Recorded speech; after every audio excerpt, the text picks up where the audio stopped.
Nah ya kan, jadi RPJM kita mengatakan 20% ternyata sudah 30%. Kan gitu ya. Ini saya katakan rapot merah kan ya.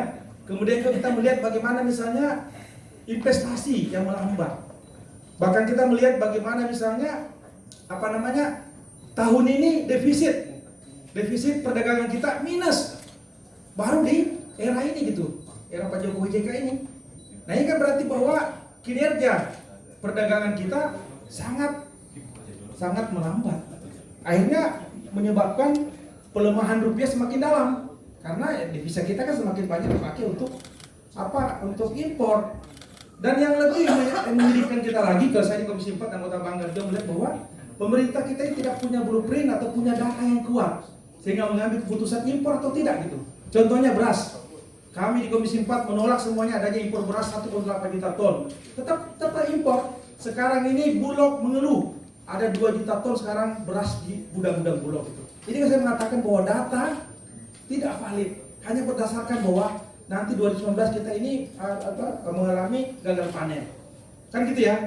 Jadi ini perencanaan dan juga data kita menurut saya perlu diperkuat lagi ke depannya sehingga keputusan dari pemerintah yang diambil itu untuk impor itu betul-betul didukung oleh data yang kuat, bukan karena kepentingan orang atau mafia-mafia ini yang banyak bermain di sektor pangan kita gitu. Itu ya. Yang keempat tentu kita melihat bahwa investasi kita melambat. Banyak sekarang pabrik-pabrik ini pindah ke Vietnam, ke Thailand karena bisa lebih baik gitu ya. Artinya bahwa kebijakan ekonomi yang selama ini cukup bagus sebenarnya tidak didukung oleh koordinasi antar kementerian, administrasi yang baik sehingga investor itu banyak yang pindah keluar. Sebenarnya sih Kadin juga mengatakan bahwa mengeluh bahwa koordinasi antar pemerintah pusat dengan provinsi kabupaten tidak berjalan yang bagus. Ini kan sebenarnya saya katakan tadi rapor merah gitu ya. Rapor birunya banyak juga. Saya tadi pengangguran menurun, kemudian juga kemiskinan menurun. Satu lagi inflasi kita luar biasa bagusnya ya, di bawah 3,5%. Ini juga harus kita berikan apresiasi.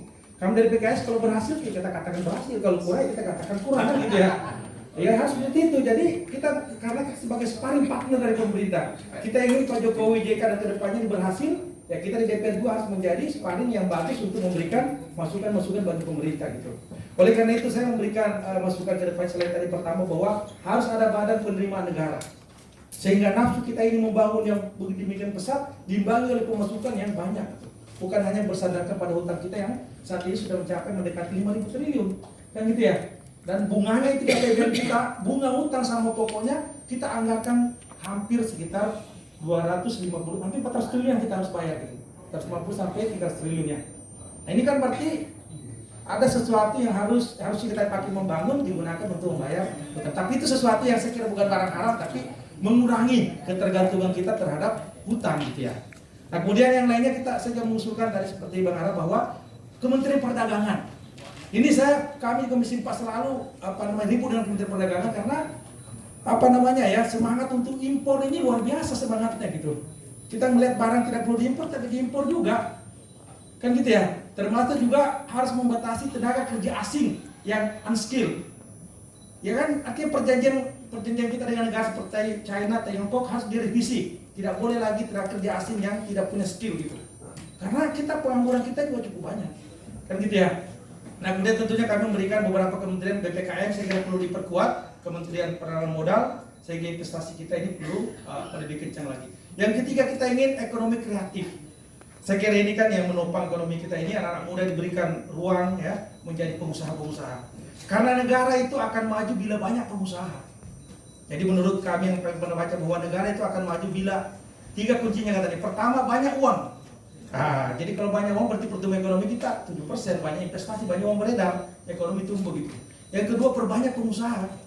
Kalau pengusahanya banyak, pasti tenaga kerja juga akan terbuka dan ekonomi kita akan bagus. Yang ketiga, perbaiki pelayanan administrasi pemerintahan. Nah, setelah ini saya kira sudah banyak perbaikan-perbaikan, tapi kita ingin lagi bahwa jangan ada pungli, jangan ada permintaan upeti ya terhadap para investor yang menanamkan modalnya di daerah atau di provinsi gitu.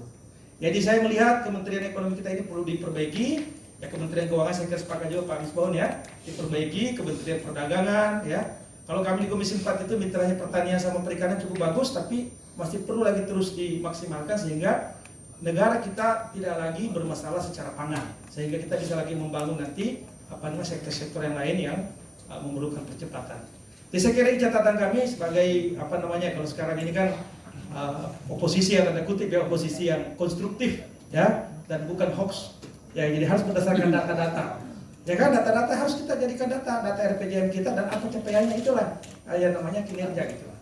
Ya, jadi saya tidak berbicara ruang karena tentu nantinya Pak Jokowi saya kira sudah punya, cuma kita menginginkan bahwa perpaduan antara teknokrat, pengusaha dan juga tentunya akademisi ya, sehingga bisa mempercepat daripada pertumbuhan ekonomi.